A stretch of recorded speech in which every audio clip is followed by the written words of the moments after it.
कैसे हो सभी। उम्मीद करता हूँ सभी अच्छे होंगे, स्टडी कर रहे होंगे और हेल्दी होंगे।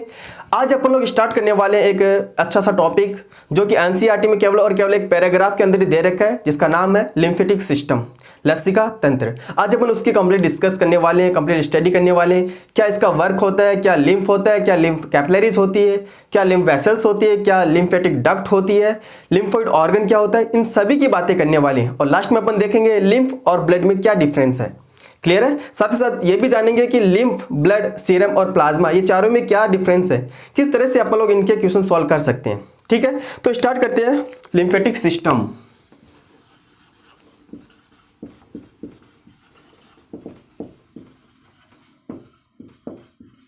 लिम्फेटिक सिस्टम देखो, लिम्फेटिक सिस्टम जो होता है वो अपने बॉडी का एक एसेसरी सिस्टम होता है। ये एक सहायक तंत्र होता है बॉडी का। ठीक है, मेन जो सर्कुलेटरी सिस्टम होता है वो कौन सा होता है, ब्लड सर्कुलेटरी सिस्टम होता है। लेकिन ये वाला कौन सा है, ये एक एसेसरी सिस्टम होता है, ये सहायक तंत्र होता है। इसको अपन लोग सेकेंडरी सर्कुलेटरी सिस्टम भी बोलते हैं। इसको क्या बोलते हैं अपन लोग, सेकेंडरी सर्कुलेटरी सिस्टम।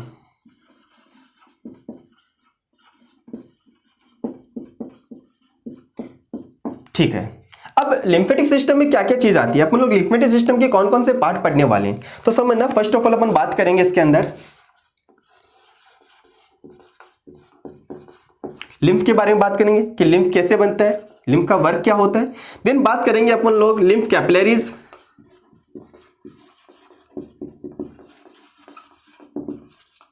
क्या लिम्फ कैपिलरीज। देन बात करने वाले अपन लोग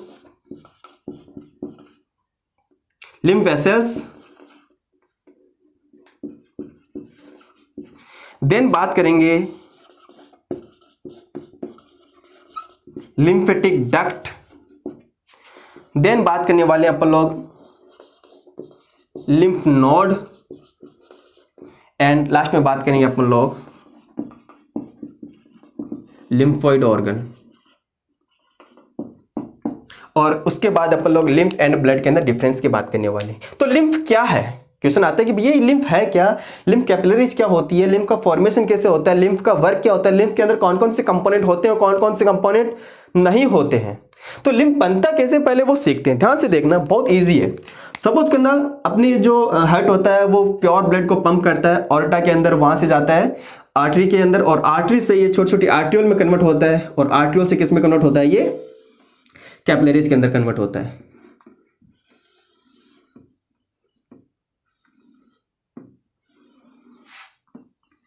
समझना थोड़ा अच्छे से इसको, एक बार समझ लोगे तो कभी भी क्वेश्चन गलत नहीं होगा आपका। ठीक है,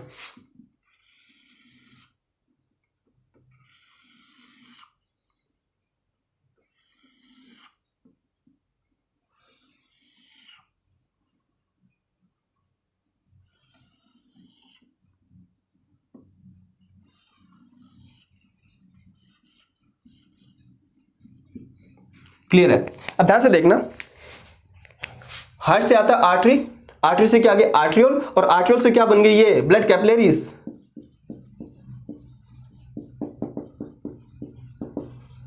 ये क्या बन गई, ब्लड कैपिलरीज। ब्लड इनके अंदर फ्लो हो रहा है। समझना थोड़ा ध्यान से देखना, लिम्फ का फॉर्मेशन होता कैसे एक्चुअली वो समझा रहे हैं, बनता कैसे लिम्फ। ओके, अब जहां पर ये प्योर ब्लड आया है वहां पर क्या प्रेजेंट है, सेल वगैरह प्रेजेंट है, टिश्यू वगैरह प्रेजेंट है। सिंपल सी बात है, यहां पे क्या सेल वगैरह प्रेजेंट है, टिश्यू वगैरह प्रेजेंट है। क्लियर है, समझना थोड़ा सा।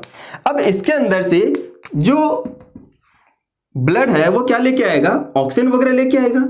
ठीक है, ग्लूकोज वगैरह लेके आएगा, और इसका डायमीटर क्या है, बहुत ज्यादा है। थोड़ा समझना क्या फंडा होता है इसके अंदर, इसका डायमीटर बहुत ज्यादा है। और ब्लड कैपिलरीज जो होती है वो एकदम टेनी स्ट्रक्चर होती है, एकदम पतली स्ट्रक्चर होती है। इनका डायमीटर बहुत ज्यादा कम होता है, नैरो डायमीटर होता है। तो यहां पर एक हाइड्रोस्टैटिक्स फोर्स लगेगा। क्या लगेगा, एक हाइड्रोस्टैटिक्स फोर्स लगेगा, क्योंकि इसका प्रेशर यहां पे कम है, लेकिन इसके जो डायमीटर कम होने के कारण यहां पर प्रेशर बहुत ज्यादा आ जाता है, और इसके अंदर से जो फ्लूइड होता है वो कहां पे आ जाएगा, इन सेल के इन टिश्यू के अंदर आ जाता है। और ये जो पार्ट होता है इसको अपन क्या बोलते हैं, टिश्यू स्पेस बोलते हैं।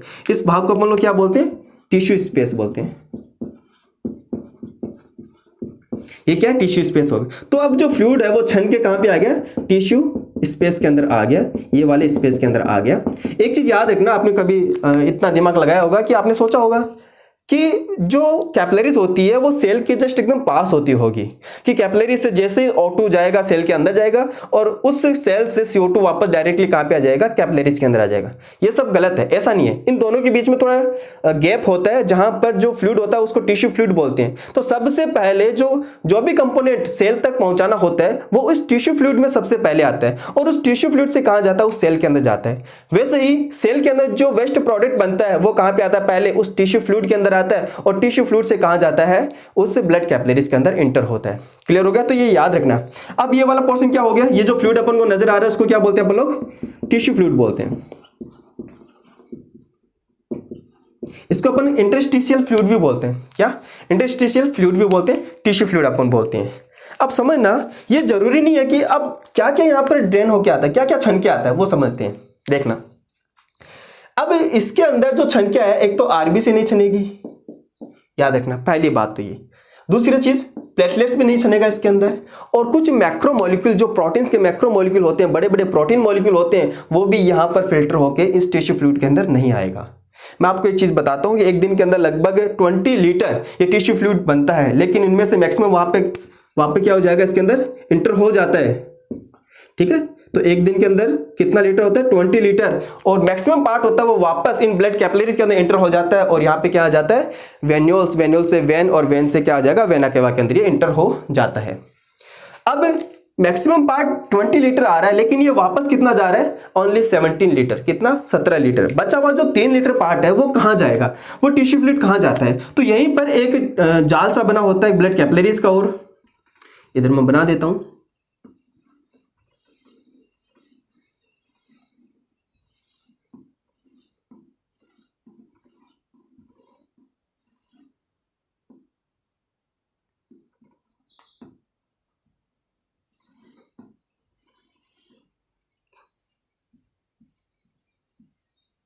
समझना थोड़ा अच्छे से, बहुत इजी है वैसे।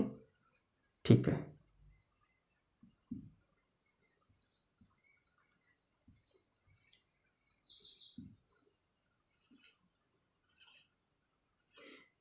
ओके, समझ लो। ठीक है, अब ये क्या बना हुआ है, एक ट्रैप बना हुआ, जाल बना हुआ कैपिलरीज का। अब जैसे टिश्यू फ्लूइड यहां पर आया है, वो टिश्यू फ्लूइड कहां पे इंटर हो जाएगा, इन कैपिलरीज के अंदर, इन कैपिलरीज के अंदर इंटर हो जाएगा। इन कैपिलरीज को बोलते हैं अपन लोग लिम्फ कैपिलरी। क्या बोलते हैं इसको अपन लोग, लिम्फ कैपिलरीज। और जैसे ही ये टिश्यू फ्लूइड इन कैपिलरीज के अंदर इंटर हो जाता है, जो कि एक दिन में कितना बनता है, 3 लीटर अप्रॉक्स, याद रखना। जैसे ये टिश्यू फ्लूइड इन कैपिलरीज के अंदर इंटर हो जाता है, इसी टिश्यू फ्लूइड को अपन लोग क्या बोलते हैं भैया, लिम्फ बोलते हैं। इसी टिश्यू फ्लूइड को अपन लोग क्या बोलते हैं, लिम्फ बोलते हैं। जब तक ये इस टिश्यू फ्लूइड के अंदर प्रेजेंट है, तब तक अपन, जब तक ये इस टिश्यू स्पेस में ये फ्लूइड प्रेजेंट है, तब तक अपन लोग इसको लिम्फ नहीं बोलेंगे। जैसे ही ये लिम्फ कैपिलरीज के अंदर इंटर होता है, लिम्फ वेसल्स के अंदर आ जाता है, तब अपन इसको लिम्फ बोलते हैं। अब तो दिमाग में क्वेश्चन आता है कि यार लिम्फ में कौन कौन से कंपोनेंट होते हैं। पहला क्वेश्चन माइंड में यही आता है कि लिम्फ के अंदर कौन कौन से कंपोनेंट प्रेजेंट होते हैं, तो उसको समझते हैं। ये क्लियर हुआ अच्छे से? ध्यान से देखना, देखो मैक्सिमम कंपोनेंट तो वापस ऑब्जर्व होके कहां पे चला जाएगा, वापस इसके अंदर डिफिजन के थ्रू वहां पर कैपिलरीज के अंदर आके वापस कहां पे आएगा, वेन्यूल्स, वेन्यूल से वेन, और वेन से वेना केवा के अंदर आ जाता है। लेकिन जो फिल्टर हो गया लगभग 3 लीटर एक दिन के अंदर, वो किस में इंटर हो जाता है, इन कैपिलरीज के अंदर इंटर हो जाता है। और जैसे इन कैपिलरीज के अंदर टिश्यू फ्लूइड इंटर हो जाता है, उसको अपन क्या बोलते हैं, लिम्फ बोलते हैं। अब लिम्फ के अंदर कौन कौन से कंपोनेंट आते हैं देखना। Lymph is equal to blood minus क्या क्या नहीं है, एक तो आरबीसी नहीं है, दिख रहा है, आरबीसी नहीं है, और प्लेटलेट्स भी नहीं आता इसमें, और कुछ मैक्रो मॉलिक्यूल, जो प्रोटीन के बड़े बड़े मॉलिक्यूल्स होते हैं, जो प्लाज्मा प्रोटीन के अंदर होते हैं, वो भी नहीं आते। सम प्लाज्मा प्रोटीन,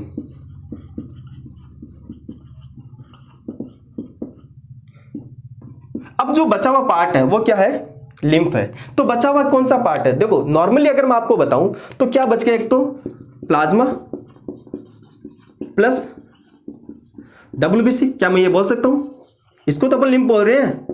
अरे प्लाज्मा छन के आ गया, सीधी सी बात है। और ब्लड फॉर्म्ड एलिमेंट के अंदर से कौन सा छन के आ गया? WBC। ठीक है, लेकिन जो कुछ प्लाज्मा प्रोटीन वो नहीं छन पाती है, उसको अपन हटा देते हैं, तो क्या बनता है? प्लाज्मा प्लस WBC, और क्या बनता है उससे? लिम्फ का फॉर्मेशन हो जाता है। तो लिम्फ के अंदर दिख रहा है कि RBC नहीं है, लिम्फ के अंदर RBC नहीं आ रहा, तो माइंड में क्वेश्चन आता है कि इसका मतलब इसका कलर है वो कुछ नहीं है। बिल्कुल, तो इसका कलर जो होता है वो कैसा होता है? कुछ भी नहीं होता, कलरलेस होता है, ये कलरलेस फ्लूइड होता है ये। क्लियर हो गया? ओके। अब बात करते हैं इसके अंदर फिर क्या मिलेगा मोस्ट ऑफ। तो याद रखना WBC के अंदर भी लिम्फोसाइट जो सेल होती है वो मैक्सिमम अपन को देखने को मिलती है। कौन सी? Lymphocyte cell. यही एक मेजर डिफरेंस होता है ब्लड एंड लिम्फ के अंदर। ब्लड के अंदर जो WBC के अंदर न्यूट्रोफिल के नंबर ज्यादा होते हैं, मैंने पढ़ाया था 60 से 65%, 60 to 65% न्यूट्रोफिल के नंबर ज्यादा होते हैं। बट लिम्फ के अंदर WBC की लिम्फोसाइट सेल मैक्सिमम होती है। कौन सी? WBC की लिम्फोसाइट सेल मैक्सिमम होती है।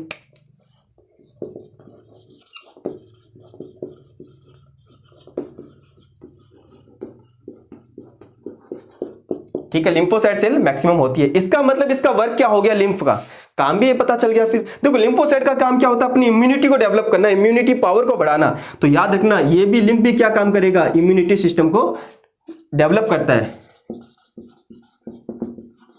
इम्यूनिटी पावर को इंक्रीज करता है, बढ़ाता है, इम्यूनिटी के लिए काम करता है, ये अपनी इम्यूनिटी को बढ़ाता है। क्लियर हो गया यहां तक? ओके। तो अपन को पता चल गया लिम्फ क्या है। ब्लड के अंदर से अपने RBC निकाल दी, प्लेटलेट्स निकाल दी, और कुछ बड़े बड़े प्लाज्मा प्रोटीन होते हैं उनको निकाल दिया। तो बचा हुआ पार्ट उसको क्या बोलते हैं? लिम्फ। तो मोटा मोटा देखा जाए तो प्लाज्मा और WBC तो है। अरे क्या बच गया? प्लाज्मा और WBC तो बच गया। इसको अपन लोग क्या बोलते हैं? लिम्फ। अगर अपन ने RBC बाहर निकाल दिया तो बोलो इसका कुछ कलर रहेगा? बिल्कुल कलर नहीं रहेगा। तो ये क्या होता है? कलरलेस होता है। क्लियर हो गया? और लिम्फोसाइट जो सेल होती है WBC की वो इसके अंदर मैक्सिमम होती है। इसका मतलब इसका वर्क क्या हो गया? बॉडी को इम्यूनिटी पावर मजबूत करने का, एक प्रतिरक्षा प्रदान करने का इसका काम हो गया। लिम्फ की बात होगी, कैसे बनता है लिम्फ, पता चल गया। अच्छा एक चीज मैं आपको और बता दूं, ये जो कैपिलरीज होती है, लिम्फेटिक कैपिलरी जो होती है, लिम्फ कैपिलरी, ये अपनी पूरी बॉडी में नहीं होती। जैसे अपने ब्रेन हो गया वहां पे नहीं मिलेगी, स्प्लेन में नहीं मिलेगी, ठीक है, कॉर्निया के अंदर नहीं मिलेगी। तो बहुत से ऐसे पार्ट होते हैं जहां पर ये नहीं मिलती है। स्पाइनल कॉर्ड में नहीं मिलेगी। तो कुछ पार्ट ऐसे भी हैं जहां पर ये ट्रैप जो होता है लिम्फ कैपिलरीज का वो नहीं मिलता है। क्लियर हो गया? बट ब्लड कैपिलरीज का ट्रैप हर जगह मिलेगा भैया। ओके फाइन, चलिए नेक्स्ट आगे स्टार्ट करते हैं अपन लोग लिम्फ कैपिलरीज, जो कि आपको डायग्राम में दिख भी रहा है। अगर आप इस डायग्राम को ध्यान से देखोगे तो आपको पता चलेगा कि ये जो कैपिलरीज होती है वो एक सिरे से यानी कि एक एंड से ब्लाइंड होती है। दिख रहा है क्या? ध्यान से देखो इस चीज को। ये देखो, ये एक सिरा मैंने इसका क्या बना दिया? ब्लाइंड बना दिया। दिख रहा है? तो ये इसका मेन रोल यही होता है, मेन बात यही है इसकी कि जो कैपिलरीज होती है, प्लाज्मा कैपिलरीज, वो अपने एक एंड से क्या होती है? ब्लाइंड होती है, एक सिरे से ब्लाइंड होती है। क्लियर हो गया? याद रखना ये स्पेशल कैरेक्टर होता है ये लिम्फ कैपिलरीज का, क्या कि एक सिरे से ये ब्लाइंड होती है। अब आपको दिमाग में आता होगा, जब मैंने आपको डाइजेस्टिव सिस्टम पढ़ा रहा था तो उसके अंदर मैंने अब्जॉर्प्शन बता रहा था। अब्जॉर्प्शन के अंदर मैंने बताया था फैट सोल्यूबल जो कंपोनेंट होते हैं वो किस तरह से अब्जॉर्ब होते हैं, वाटर सोल्यूबल कंपोनेंट किस तरह से अब्जॉर्ब होते हैं। वहां पर मैंने एक टर्म्स यूज की थी लैक्टियल। जो फैट सोल्यूबल सब्सटेंस होते हैं, जो कंपोनेंट होते हैं, वो लैक्टियल डक्ट के थ्रू अब्जॉर्ब होते हैं। बट जो वाटर सोल्यूबल होते हैं वो ब्लड कैपिलरीज के थ्रू अब्जॉर्ब होते हैं। तो ये लैक्टियल का फॉर्मेशन कौन करता है? ये लैक्टियल का फॉर्मेशन ब्लड लिम्फ कैपिलरीज ही करती है। क्लियर है? लिम्फ कैपिलरीज ही लैक्टियल का फॉर्मेशन करती है।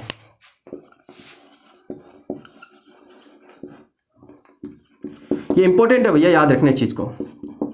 हर एक सिस्टम से अपन को दूसरा सिस्टम लिंक करके चलना ताकि अपने कॉन्सेप्ट है वो क्लियर होते रहे। ओके, और क्या बात है इनकी? कैपिलरी जो होती है आपको पता है सिंगल लेयर होती है, सीधी सी बात है भैया। और इनकी जो सिंगल लेयर बनी होती है वो किसकी होती है? एंडोथेलियम की। किसकी बनी होती है? ये एंडोथेलियम की बनी होती है। याद रखना इस चीज को, सिंगल लेयर है, इसका मतलब ये टिनी स्ट्रक्चर एकदम पतली पतली सूक्ष्म नलिकाएं होते हैं जो किसके बनी होती है? एंडोथेलियम की बनी होती है। और जहां पर आपको पता है यार एक्सचेंज का काम होता है, डिफ्यूजन का काम होता है, वहां की जो लेयर होती है वो जितनी थिन हो, जितनी पतली हो, उतना ही बेस्ट रहता है। इसलिए आपको पता है वहां पर क्या मिलेगा? एंडोथेलियम मिलेगा। देन बात करते हैं आप लोग कैपिलरीज के अंदर और क्या होता है। देखना, ये जो कैपिलरीज होती है ये आपस में मिलकर, कैपिलरीज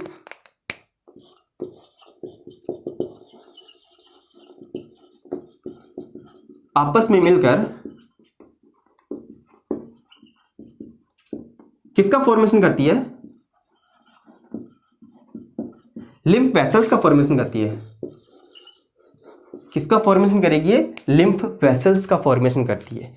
ठीक है, याद रखना इस चीज को। अब लिम्फ वेसल्स की थोड़ी सी बातें करेंगे कि लिम्फ वेसल्स क्या होती है, क्या वर्क होता है, कौन कौन सी इसके अंदर लेयर होती है, वो सारी बातें अपन लोग करने वाले हैं। समझना थोड़ा सा। लिम्फ वेसल्स ये रफ कर दें। ओके,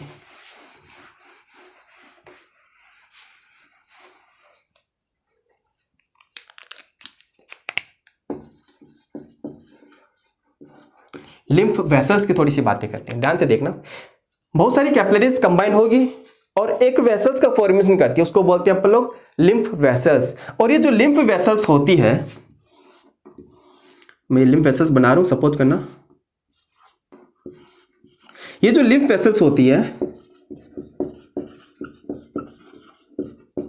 ये वैसी ही है जैसे अपनी ब्लड वेसल्स होती है, जो अपनी वेन होती है ब्लड वेसल्स के अंदर, वैसी ही लिम्फेटिक सिस्टम की लिम्फ वेसल्स होती है। तो उसके अंदर क्या होता है, ऐसा क्या स्पेसिफिक कैरेक्टर होता है अपना ब्लड के अंदर, ब्लड वेसल्स के अंदर जो वेन होती है उसकी, अपने ब्लड वेसल्स की जो वेन होती है उसमें वाल्व प्रेजेंट होते हैं। क्या प्रेजेंट होते हैं? वाल्व। नेक्स्ट टॉपिक के अंदर अपन वेन, आर्टरी एंड कैपिलरीज के बारे में पढ़ने हैं, तो वहां पे मैं आपको और अच्छे से ये बता दूंगा। तो याद रखना, अभी तक तो उनके अंदर वाल्व प्रेजेंट होते हैं वेन के अंदर, और वैसे ही जो लिम्फ वेसल्स होती है उनके अंदर भी वाल्व प्रेजेंट होते हैं, वाल्व प्रेजेंट होते हैं। और ये वाल्व जो होते हैं वो उन वेसल्स के कंपैरिजन में बहुत ज्यादा होते हैं, इनके नंबर वेसल्स के कंपैरिजन में बहुत ज्यादा होते हैं। ठीक है, एक चीज ये भी आप याद रख सकते हो। और अगर अपन नेक्स्ट आगे बात करते हैं तो ये भी 3 लेयर की बनी होती है। मैं इसका ऐसे बना रहा हूं,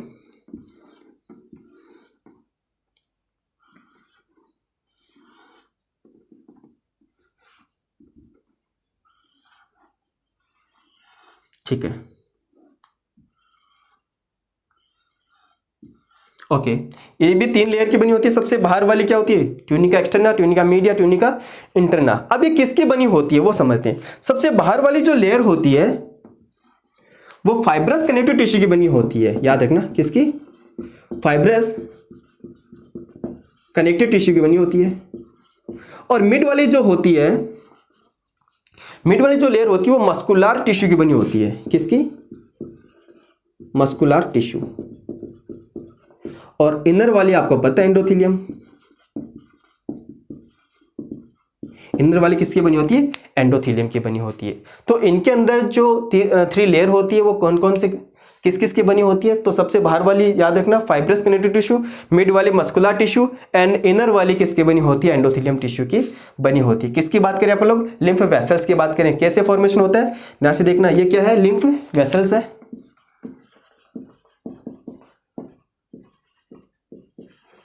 ये क्या है? Lymph vessels. क्योंकि कैपिलरीज मिलकर क्या बना रही है? बहुत सारी कैपिलरीज मिलकर क्या बना रही है? लिम्फ वेसल्स का फॉर्मेशन कर रही है। ओके, देन अब जो लिम्फ वेसल्स होती है वो क्या बनाएगी? तो याद रखना, लिम्फ वेसल्स, बहुत सारे लिम्फ वेसल्स जुड़कर लिम्फेटिक डक्ट का फॉर्मेशन करती है। क्या बनाएगी ये? Lymphatic duct.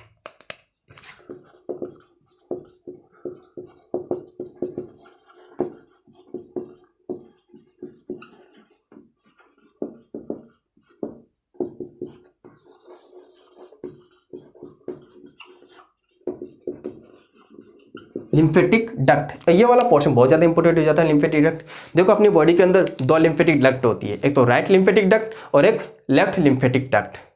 क्लियर है? तो ये भी थोड़ा सा आना चाहिए कि लिम्फेटिक डक्ट का रोल क्या होता है, ये कहाँ पर ओपन होती है, ये जो लिम्फ लेकर आ रही है वो कहाँ पर ड्रेन करने वाली है। तो ये सारी बातें अपन लोग इसी के अंदर करेंगे। लिम्फेटिक डक्ट ये भी बहुत ज़्यादा इंपॉर्टेंट टॉपिक है, तो इसको थोड़ा समझ लेते हैं अपन अच्छे से।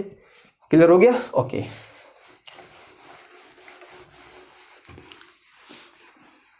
Lymphatic duct. समझना, इसको रफ कर दे। ओके, समझ तो गई है डायग्राम अच्छे से। एक प्रकार के टिश्यू फ्लूइड है, लेकिन ये कहां पे आ जाता है, वेसल्स के अंदर आ जाता है। लिम्फेटिक लिम्फ जो वेसल्स होती है, लिम्फ कैपिलरीज होती है, उनके अंदर आने के बाद इसको क्या बोलते हैं अपन लोग, लिम्फ बोलते हैं। अब जो लिम्फेटिक डक्ट होती है उनकी बातें करते हैं।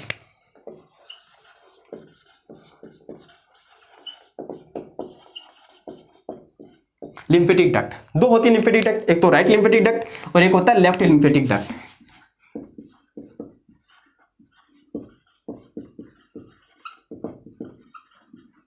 एक होता है लेफ्ट लिम्फेटिक डक्ट।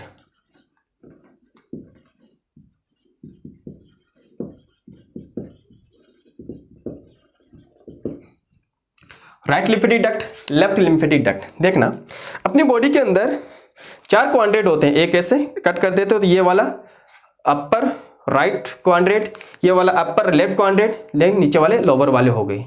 तो राइट लिम्फेटिक डक्ट जो होती है राइट वाला पोर्शन के अंदर, तो ये अपर राइट क्वाड्रेंट से जो भी लिम्फ आता है उसको ये लेके आता है। क्लियर हो गया। तो इस वाले पोर्शन में क्या क्या आ गया, अपना इधर वाला ब्रेन आ गया, हेड आ गया, हेड वाला पोर्शन, ये वाला इधर वाला नेक वाला पोर्शन, राइट हैंड आ गया, ठीक है, और थोरेसिक वाला पोर्शन आ गया।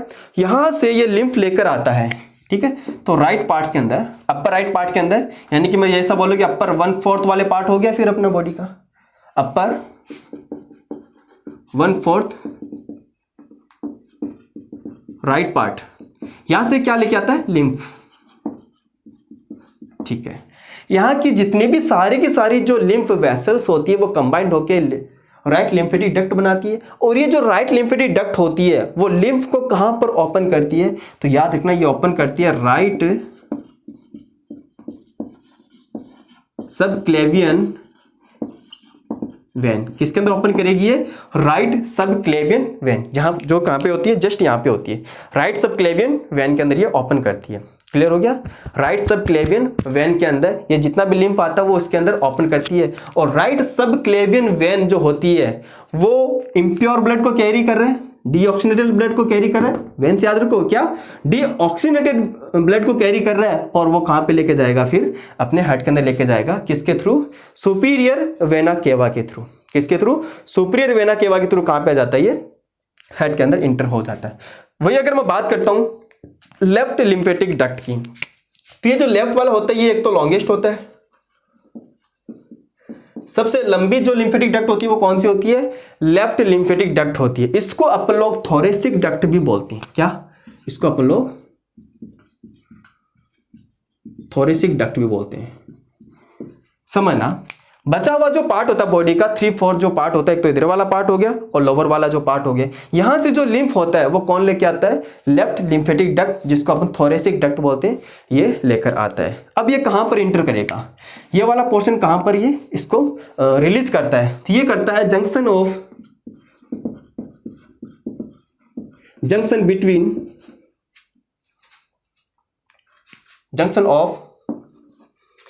Left subclavian vein and left internal jugular vein. अब ये क्या है, ध्यान से समझना। लेफ्ट सबक्लेवियन वेन जो होती है वो कहां से इंप्योर ब्लड लेके आती है, अपने लेफ्ट वाले हैंड से। और लेफ्ट इंटरनल जुगुलर वेन होती है वो अपर वाले पार्ट से इंप्योर ब्लड लेके आती है। तो इन दोनों का जो जंक्शन होता है ऐसा,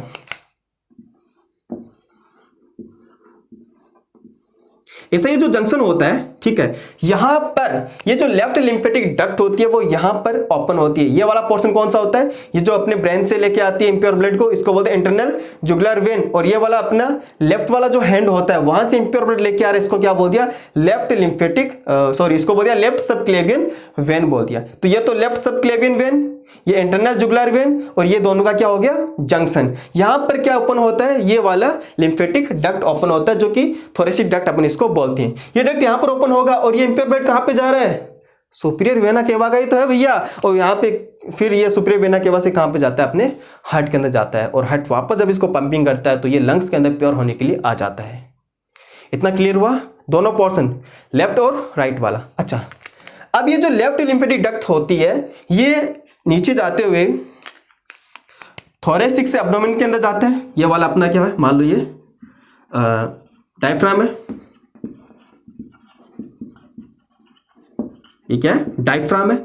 ये डक्ट ऐसे जाते हुए कहां पे आता है, डायफ्राम के जस्ट नीचे एक सैक स्ट्रक्चर मिलती है, एक सैक नुमा स्ट्रक्चर मिलती है, सैक लाइक स्ट्रक्चर मिलती है, जिसको अपन लोग क्या बोलते हैं, एक सैक लाइक स्ट्रक्चर मिलती है अपन को, उसको अपन लोग क्या बोलते हैं, सिस्टर्ना काइली। इसको क्या बोलते हैं अपन लोग, सिस्टर्ना काइली। अगर क्वेश्चन आता है कि सिस्टर्ना काइली किसका पार्ट है, तो याद रखना ये लेफ्ट लिम्फेटिक डक्ट का एक लास्ट वाला पोर्शन है, ये पार्ट है। ये आपको डायरेक्टली ऊपर से क्वेश्चन पूछेगा तो आप बता देना लिम्फेटिक सिस्टम का पार्ट है सिस्टर्ना काइली, सिंपल सी बात है। तो सिस्टर्ना काइली को अपन लोग याद रखते हैं। कई बुक के अंदर इसका अजीब सा नाम दे रखा है, अजीब से इसके बारे में बता रखा है कि इसको अपन सेकेंडरी हार्ट भी बोल देते हैं कई बुक्स के अंदर, लेकिन ऐसा श्योर मैं नहीं हूं।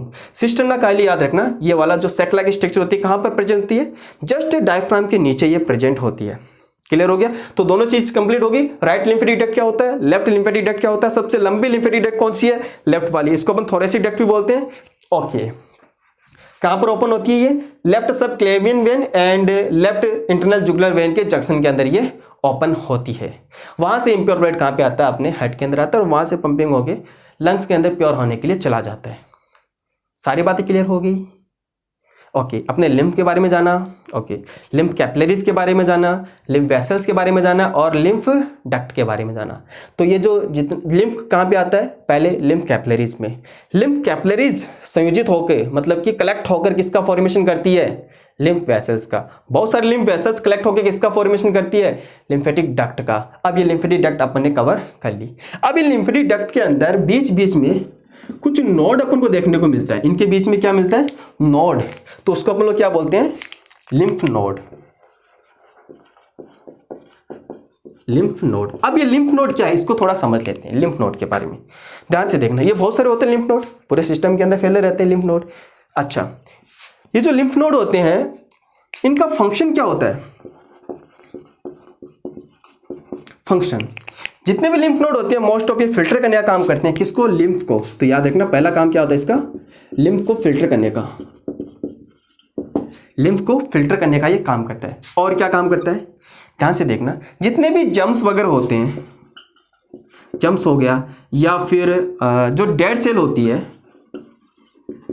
उनको किल करने का, उनको साफ करने का काम करता है, उसको अपन क्या बोलते हैं, फेगोसाइटोसिस, उनको खाने का ये काम करता है। जितने भी जो जम्स होते हैं, डेड सेल होते हैं, उनको ये साफ करने का काम करता है, उसको हटाने का काम करता है। क्लियर हो गया। देन और क्या काम होता है इनका, ये एंटीबॉडीज का फॉर्मेशन करती है और एंटीबॉडीज के साथ साथ ये न्यू लिम्फोसाइट का फॉर्मेशन भी करती है।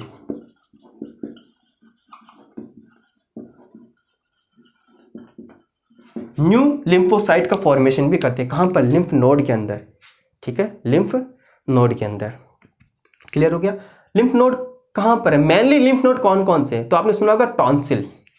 कौन सा, टॉन्सिल, नाम तो सुना होगा भैया, मैं यहां पे लिख रहा हूं lymph node, tonsils, Peyer's passage,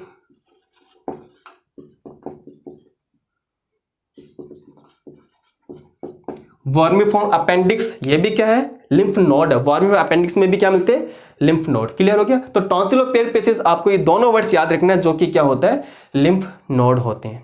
okay, अब अपन को इनका फंक्शन भी पता चल गया कि भैया ये लिम्फ को फिल्टर करने का काम करता है।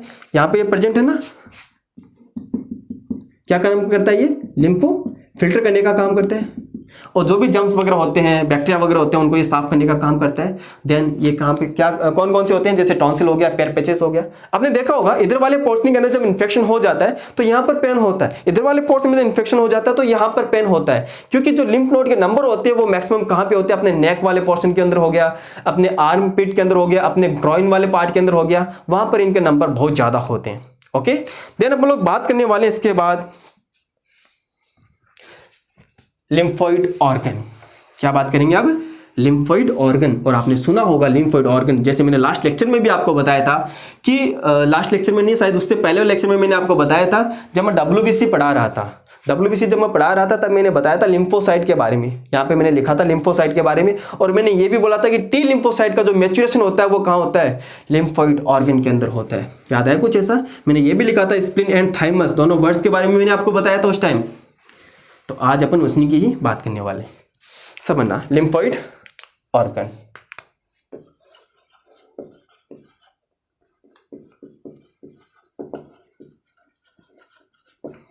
लिम्फोइड ऑर्गन कौन कौन से होते हैं? स्प्लीन एंड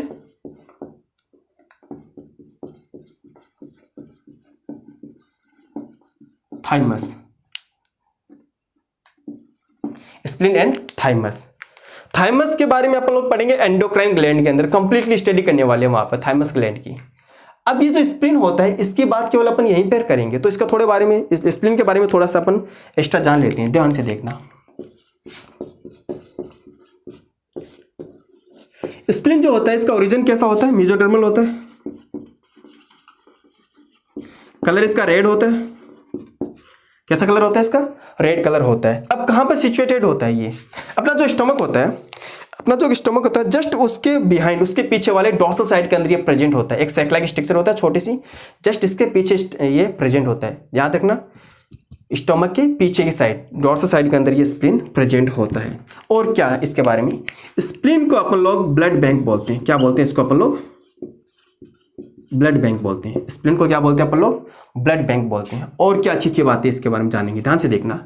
जब मैंने आरबीसी आप लोगों को पढ़ाई थी तो मैंने कहा था कि आरबीसी को जब डेड हो जाती है तो कहां पे जाती है? वो स्प्लीन के अंदर जाती है। तभी आप लोग स्प्लीन को graveyard of RBC, graveyard of RBC यानी कि आरबीसी का कब्रिस्तान पे अपन इसको बोलते हैं। किसको? स्प्लीन को। याद रखना, आरबीसी का कब्रिस्तान,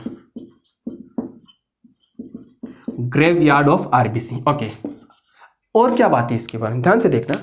जब एम्ब्रियोनिक स्टेज रहती है उस कंडीशन के अंदर बोन मेरो नहीं बन पाती, तो बोन मेरो के अंदर तो आरबीसी का फॉर्मेशन नहीं होता है। उस टाइम एम्ब्रियोनिक स्टेज में thymus and spleen and liver के अंदर ही, स्प्लीन एंड लीवर के अंदर ही आरबीसी का फॉर्मेशन होता है। किसका? आरबीसी का फॉर्मेशन।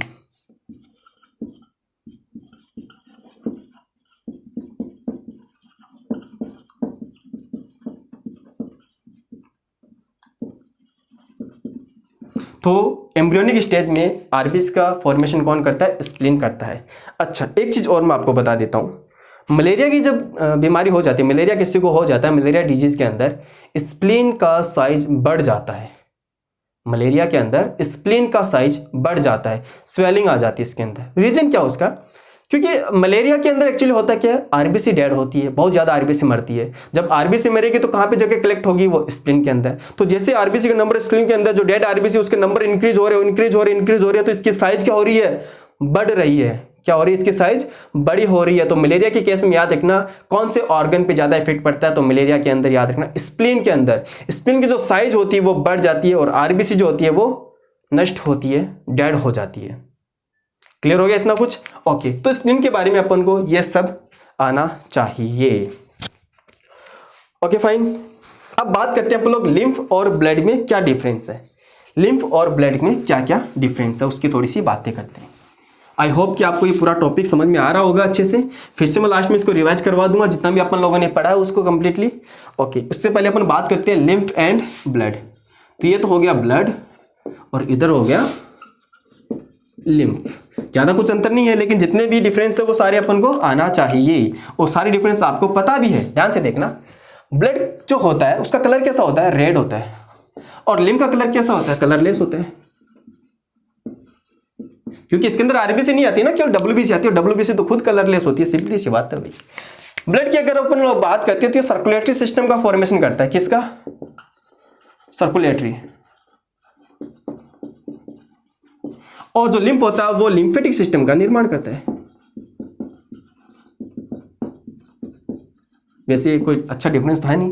अच्छा डिफरेंस ये है, ये समझना, ब्लड के अंदर आरबीसी प्रेजेंट होती है, इसमें आरबीसी एब्सेंट होती है। अगर मैं बोलूं कि ब्लड के अंदर प्लेटलेट्स भी तो प्रेजेंट होते हैं भैया, सीधी सी बात है, इसके अंदर प्लेटलेट्स एब्सेंट होते हैं। एक चीज़ मैं आपको बताता हूँ और एक डिफरेंस है, ध्यान से समझना। ब्लड जो होता है इसका क्लॉटिंग टाइम ज़्यादा मतलब बहुत कम होता है, ये 6-7 मिनट के अंदर ये क्लॉट होना स्टार्ट हो जाता है। लेकिन लिम्फ, पहले तो माइंड में क्वेश्चन आता है कि क्या लिम्फ क्लॉट हो सकता है, तो मैं आपको बताता हूँ लिम्फ क्लॉट होता है, लेकिन इसका जो टाइम ड्यूरेशन होता है वो बहुत ज़्यादा हो जाता है, बिकॉज इसके अंदर calcium ion, phosphate ion and जो प्लाज्मा प्रोटीन होती है वो बहुत कम होती है, इसलिए इनका जो क्लॉटिंग टाइम होता है वो बहुत ज़्यादा बढ़ जाता है। याद रखना इस चीज़ को, ठीक है, ये भी आप याद रख सकते हो बिल्कुल, ये भी इनके अंदर डिफरेंस ही है। नेक्स्ट बात करते हैं, ब्लड के अंदर जो WBC होती है उनके अंदर न्यूट्रोफिल के नंबर बहुत ज़्यादा होते हैं। ब्लड की जो WBC होती है उसके अंदर न्यूट्रोफिल के नंबर बहुत ज़्यादा होते हैं। मैंने आपको बताया था 60 से 65% न्यूट्रोफिल होती है, मैक्सिमम अमाउंट इन्हीं की होती है। बट अगर मैं बात करूँ तो लिम्फ के अंदर, तो यहाँ पर लिम्फोसाइट के नंबर बहुत ज़्यादा होते हैं, लिम्फोसाइट्स के नंबर बहुत ज़्यादा होते हैं। और क्या डिफरेंस है भैया, समझ लेते हैं। ओके, ब्लड के अंदर CO2 कम और O2 ज़्यादा होती है, बट लिम्फ के अंदर CO2 ज़्यादा और O2 कम होती है। तभी तो भैया ये कहाँ पे जाता है, वेन के अंदर जाता है, ठीक है, वेन के अंदर प्योर होने के लिए जाता है। इसमें O2 की क्वांटिटी बहुत ज़्यादा होती है, ब्लड के अंदर O2 ज़्यादा होता है, CO2 कम होता है, ठीक है। ओके, देन अगर बात करें तो ये सारे डिफरेंस किसके आ गए भैया, ब्लड एंड लिम्फ के अंदर आ गए। इतना ठीक है, सारे डिफरेंस हो गए, ऑलमोस्ट क्लियर है। अच्छा, अब थोड़ा सा मैं आपको बता देता हूँ कि लिम्फ क्या होता है, प्लाज्मा क्या होता है, सीरम क्या होता है, ब्लड तो खैर आपको पता ही है, तो सारे में डिफरेंस थोड़ा सा देख लेते हैं, ध्यान से देखना। ब्लड तो आप लोगों को पता है कंप्लीट कंपोनेंट होता है, जिसमें ब्लड के अंदर प्लाज्मा भी आ जाता है एंड फॉर्म एलिमेंट भी आ जाता है, कंप्लीट कंपोनेंट होता है, ये एक प्रकार का लिक्विड कनेक्टिव टिश्यू होता है। अगर मैं बात करता हूं प्लाज्मा क्या होता है, ब्लड माइनस फॉर्म्ड एलिमेंट, मतलब कि RBC, WBC, प्लेटलेट्स, इसको अपन लोग क्या बोल दिया, प्लाज्मा बोल दिया, जो कि 55% होता है ब्लड का। देन अगर मैं बात करता हूं सीरम क्या होता है, सीरम जो होता है वो प्लाज्मा में से अगर अपन क्लॉटिंग फैक्टर हटा देते हैं तो बचा हुआ पार्ट होता है वो क्या होता है, सीरम होता है। वही अगर मैं बात करता हूं लिम्फ की, लिम्फ क्या होता है, तो लिम्फ के अंदर अगर ब्लड में से अपन ने क्या क्या निकालना है, RBC, platelets and some macromolecule of plasma protein, उसके बाद जो बचा हुआ पार्ट होता है वो क्या होता है, लिम्फ होता है। तो इन चारों में आपको पता चल गया ब्लड है, प्लाज्मा, सीरम एंड लिम्फ क्या होता है। अब थोड़ा सा रिवाइज करते हैं पूरा चैप्टर को अच्छे से, जो अपन ने आज पढ़ा उसको, ठीक है, क्योंकि अजीब सा चैप्टर है लेकिन इंटरेस्टिंग है, अच्छा है, समझते हैं ध्यान से देखना। जो भी एट्री से प्योर ब्लड होके आता है, एट्री से एट्रियोल में जाता है, एट्रियोल से किस में कन्वर्ट होता है, कैपिलरीज के अंदर कन्वर्ट होता है, और यहाँ पर इसका डायमीटर ज्यादा है, कैपिलरीज का डायमीटर कम है, तो हाइड्रोस्टैटिक फोर्स लगता है जिसके थ्रू कैपिलरीज से जो फ्लूइड होता है वो बाहर की तरफ बहना स्टार्ट हो जाता है। जो बाहर आता है टिश्यू के अंदर उसको अपन क्या बोलते हैं, टिश्यू फ्लूइड बोलते हैं। मैक्सिमम पार्ट तो वापस अब्जॉर्ब होकर या डिफ्यूजन के थ्रू अंदर आकर वापस से वेन के अंदर चला जाता है, लेकिन जो कुछ भाग टिश्यू फ्लूइड में रह जाता है वो कहाँ पर एंटर हो जाता है, उन कैपिलरीज के अंदर। जो लिम्फ कैपिलरीज वहां पे प्रेजेंट होते हैं, जिनका एक जो सिरा होता है, एक जो एंड होता है वो ब्लाइंड होता है, ठीक है, तो उसके अंदर जैसे इंटर होता है उसको अपन क्या बोलते हैं, लिम्फ बोलते हैं। अब उस लिम्फ के अंदर क्या क्या होता है, RBC नहीं होती, प्लेटलेट्स नहीं होती, और मैक्रोमोलिक्यूल ऑफ प्लाज्मा प्रोटीन वो भी नहीं होते। तो मैक्सिमम पार्ट क्या हो गया, इसमें पानी है, आयंस है, न्यूट्रिएंट्स वगैरह प्रेजेंट है, हार्मोन वगैरह प्रेजेंट है। क्लियर हो गया, ओके। अब वो सारी कैपिलरीज कलेक्ट होकर क्या बनाती है, वेसल्स का फॉर्मेशन करती है, ठीक है, लिम्फ वेसल्स का फॉर्मेशन करती है। अब lymph vessels as it is वैसी है जैसे अपनी जो ब्लड की वाली जो वेसल्स होती है वैसी है, यानी अपने ब्लड की जो वेसल्स होती है उसके अंदर क्या प्रेजेंट है, वॉल्व प्रेजेंट है, और इस वाले वेसल्स के अंदर भी क्या प्रेजेंट है, वॉल्व प्रेजेंट है।